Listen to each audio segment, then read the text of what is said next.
Hello guys, स्वागत है आप सभी का हमारे यूट्यूब चैनल केमिस्ट्री अड्डा पर। तो आज का हमारा टॉपिक है मेलामाइन फॉर्मेल्डिहाइड रेजिन। आज देखेंगे कि मेलामाइन फॉर्मेल्डिहाइड रेजिन का किस प्रकार से निर्माण होता है। तो चलिए इसको स्टार्ट करते हैं। तो जब हम मेलामाइन प्लस फॉर्मेल्डिहाइड का आपस में रिएक्शन कराते हैं तो हमें एक प्रकार का मोनोमर मिलता है। तो चलिए यहाँ पर देखते हैं किस प्रकार से यहाँ पर रिएक्शन हो रहा है। तो जब इस मेलामाइन को ही हम ट्राई एमिनो और ट्राई एमिन के नाम से भी जानते हैं। तो इनको ट्राई एमिनो और ट्राई एमिन क्यों कहा जाता है?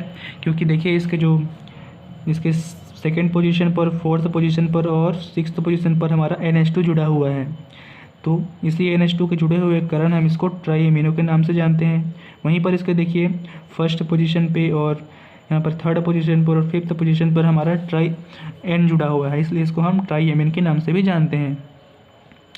तो जब इसी हम मेलामाइन को इस फॉर्मेल्डिहाइड के साथ रिएक्शन कराते हैं तो हमारा फॉर्मेल्डिहाइड का फॉर्मूला क्या होता है? CH2O, जहाँ कार्बन के साथ ऑक्सीजन डबल बॉन्ड बनाए हुए होते हैं और H हमारा इधर इसके लेफ्ट साइड में होता है और एक और H हमारा इसके राइट साइड में होता है। तो जब हम इन दोनों का आपस में रिएक्शन करवाते हैं तो होता क्या है कि देखिए यहाँ पर कार्बन के साथ ऑक्सीजन डबल बॉन्ड बनाया हुआ होता है।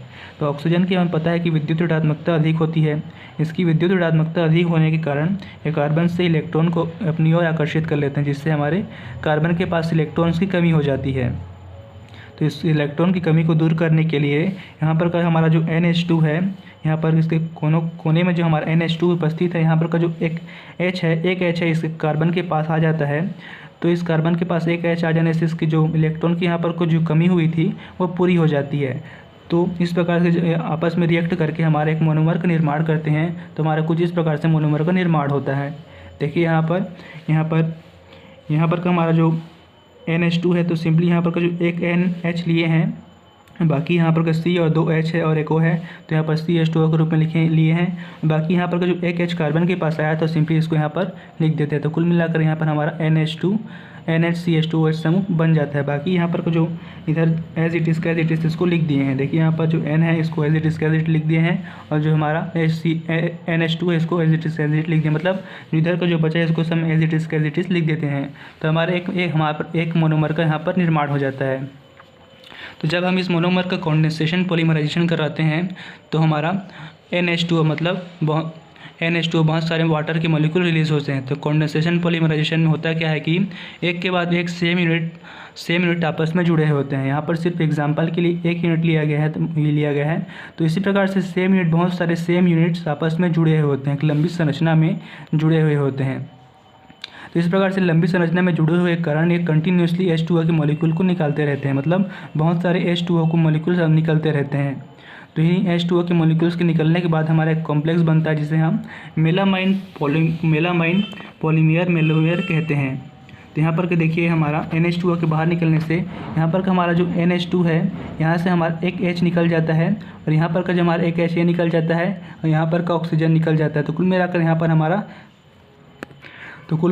पर हमारा H2O बाहर निकल जाता है, जिससे हमारा क्या हो जाता है, यहाँ पर हमारा जो NH2 था यहाँ पर सिंपली इसको NH लिए हैं और यहाँ पर हमारा जो OH यहाँ से बाहर निकल जाता है, इसलिए यहाँ पर NHCH2 आ जाता है। बाकी सब को एज इट इज़ यहाँ पर लिख दिए हैं।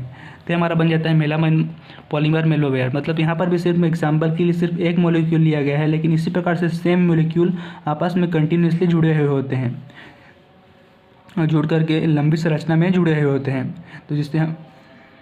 तो इस प्रकार से हमारा मेलामाइन पॉलीमर का निर्माण हो जाता है। चलिए इसके यूजेस को देखते हैं किस प्रकार से इसका यूजेस होता है। तो इसमें कंडेंसेशन पॉलीमराइजेशन होता है। अभी हमने देखा इसमें कंडेंसेशन पॉलीमराइजेशन किस प्रकार से हुआ। यह पॉलीमर बहुत कठोर होता है। प्लेट प्याले बनाने में इसका यूज़ किया जाता है। तो इसका प्लेट बनाने में, प्याले बनाने में यूज़ किया जाता है। कुछ हार्ड सामान बनाने में इसका यूज़ किया जाता है क्योंकि ये कठोर होता है। इसका डाइनिंग टेबल के सेट, कप बोर्ड बनाने में यूज़ किया जाता है। तो डाइनिंग टेबल के सेट, कप बोर्ड आदि में बनाने किया जाता है। मतलब उन सामान का इस्तेमाल में किया जाता है जो हार्ड सामान होते हैं। तो यह था गाइस हमारा आज का टॉपिक मेलामाइन फॉर्मेल्डिहाइड रेजिन।